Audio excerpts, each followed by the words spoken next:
Imagine you could earn in 1 week what a nurse makes in an entire year, what a teacher saves in 5 years, and what most people won't see in a decade of hard work.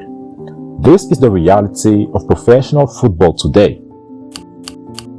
But 60 years ago, the best footballer in the world earned less than a modern accountant. The greatest players lived in modest homes, took public transport, and worried about money when they retired. Then, something changed. Not gradually, suddenly. This is a story about power, freedom, and what happens when you give 22 people the ability to command the attention of billions.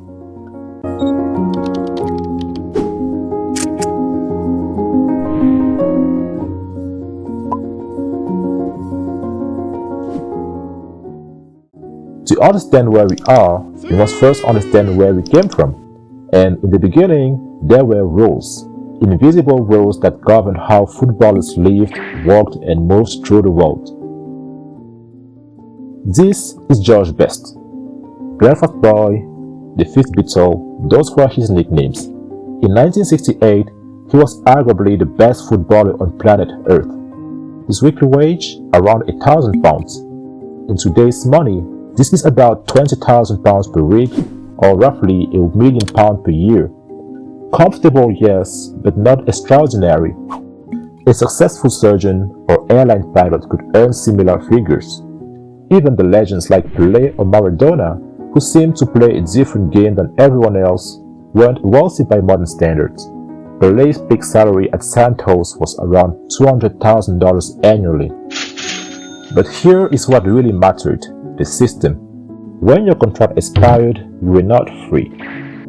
Your club still owned your registration rights, and if another club wanted you, they had to pay a transfer fee, even though you were out of contract.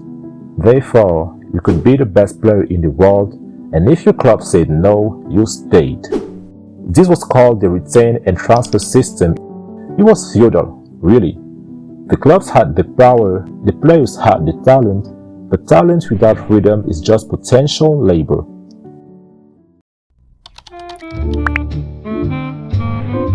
A midfielder named Jean-Marc Bosman is at a crossroads. He's 24 years old and his contract is expiring.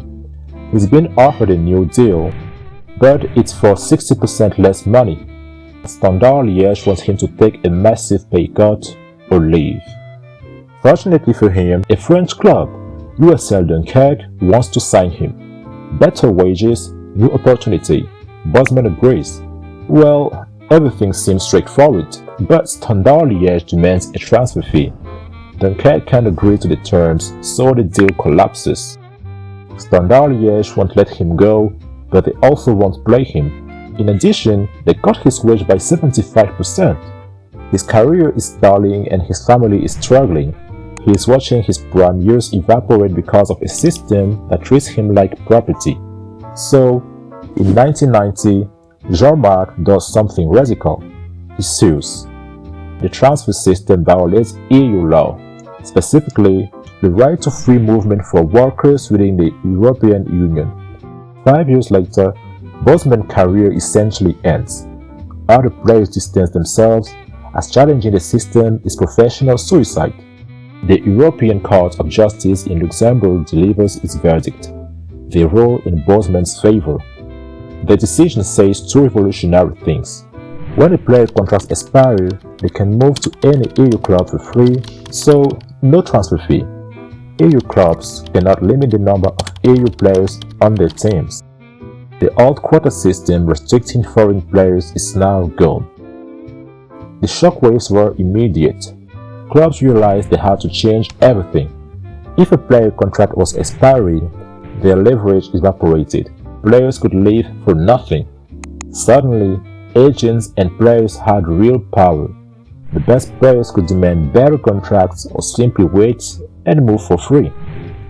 Tragically, Bosman himself never benefited. By the time he won, his career was over. He fell into depression, struggled with alcoholism, and lost his money, but his name became immortal. Every free transfer in football history since 1995 is called a Bosman. He broke the chains, but he just couldn't save himself. The richest clubs could now stockpile the best players. Before, transfer fees limited this. Now, just offer massive wages and wait for contracts to expire. Real Madrid, Barcelona, Bayern Munich, Manchester United, they became talent magnets. Clubs panicked. To keep their stars, they had to pay them more. To attract new stars, they had to pay even more. Wages began doubling, then tripling, then quadrupling. Perhaps we should pause and ask, is this sustainable?